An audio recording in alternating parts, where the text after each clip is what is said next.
کی stone habits. جو شخص اپنی سگریٹ پینے اور ڈرنک کرنے کی عادت کو بدلنے کے لیے اپنے دوستوں کو تیار کرتا ہے کہ آفس کے بعد ایکسرسائز کریں گے یا ہم اسپورٹ شروع کر دیں گے۔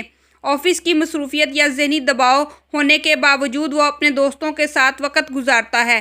یہاں پر صرف روٹین ہی تبدیل نہیں ہوتی بلکہ ایک بات اور بھی ہے، کچھ عادتوں کے مقابلے میں زیادہ اہم ہے اور وہ ہے پاورفل ہوتی ہے، اتنی پاورفل ہوتی ہے کہ آپ اپنی زندگی کو بدل سکتے ہیں۔ رائٹر نے اسے کی اسٹون ہیبٹ کہا ہے۔ آپ کو کانفیڈنس دیتی ہے اور انرجی دیتی ہے تاکہ آپ بہت کچھ حاصل کر سکیں۔ اس کا ایک فائدہ یہ بھی ہوتا ہے کہ آپ کی اسٹون ہیبٹ کو تبدیل کرتے ہیں تو یہ چین کے طور پر کام کرتی ہے۔ اس کا اثر ایک لہر کی طرح ہوتا ہے، یہ آپ کی بہت سی ساری چھوٹی چھوٹی ہیبٹس کو تبدیل کر دیتی ہے۔ اگر آپ صبح جلدی اٹھنے کی عادت اختیار کرتے ہیں تو اس کا اثر آپ کے دن بھر کے کاموں پر ہوتا ہے۔